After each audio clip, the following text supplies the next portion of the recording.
In Parshas Teruma, we are introduced for the very first time to the concept of a Mishkan, the tabernacle. The Mishkan was literally a mobile miniature Beis Hamikdash where the Bnei Yisrael, the Jewish people, served Hashem throughout their time in the Midbar, in the desert, and when they were in Eretz Yisrael for a period of time in the land of Israel, until eventually the Holy Temple, the Beis Hamikdash, was built in Yerushalayim.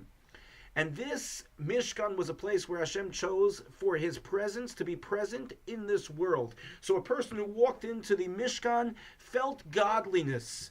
They felt the aura, they felt the avira, the air, they felt the holiness of the place. And obviously, a place that had such an incredible feeling had to be majestic. And Moshe is instructed how to construct the Mishkan. And each time he is told how to make something, the Torah uses the term viasisa, and you shall make. He's told viasisa, and you shall make in singular form about the building itself, about the walls and the tapestries and the coverings.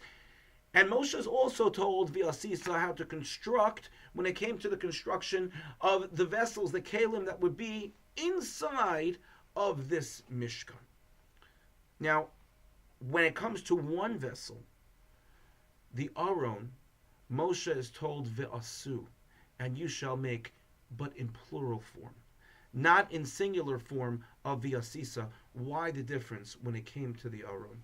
So the Al-Sheikh Zatzal explains it's because of what was contained inside of the Aron.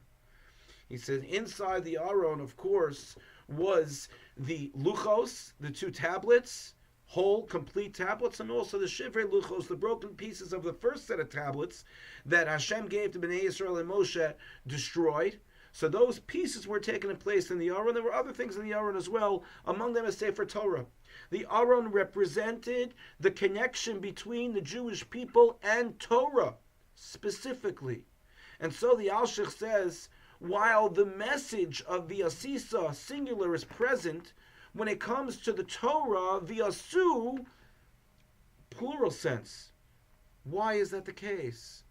So he explains that when it came to certain connections that we have with Judaism, that we have with HaKadosh Baruch Hu, there are certain things that we may or may not do depending on who we are, depending on our lineage. So for example, for someone to give, to offer the Birchas Kohanim, the bracha of the Kohanim, they have to be a Kohen themselves. They have to be from the lineage of Aaron a Kohen.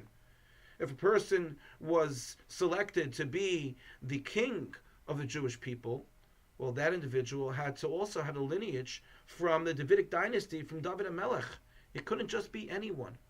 But when it comes to Torah, every single Jew, regardless of their lineage, as long as they are a Jew, they have a chelik, they have a piece, they have an opportunity to acquire and to internalize Torah. And the first pasuk in Tehillim, David HaMelech says, he says, blessed is the person who doesn't go in the ways of the wicked, but they follow the Torah of Hashem, that's their desire.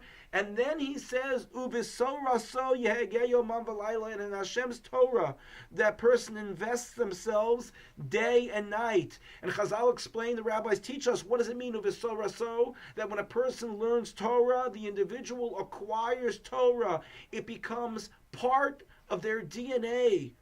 That means the more that we want, the more that we get. The more we invest, the more that we learn, the more Torah has an impact upon us.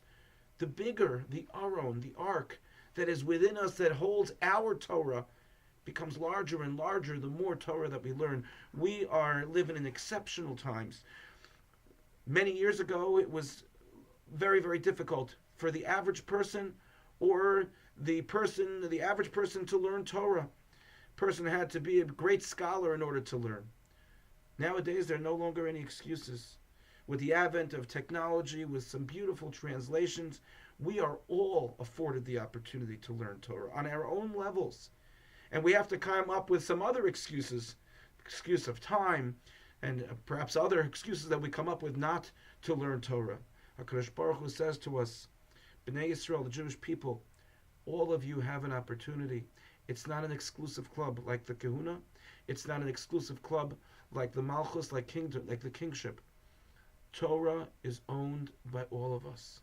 And Hashem says, invest. The more we invest, the more we learn on our own level, the more we grow as people, the more we're able to give to the next generation, the more we're able to live quality lives that are governed and are ideals that are represented by what the Torah is all about. The more we learn, the greater people that we become, not only connected to the Torah, but connected to HaKadosh Baruch Hu.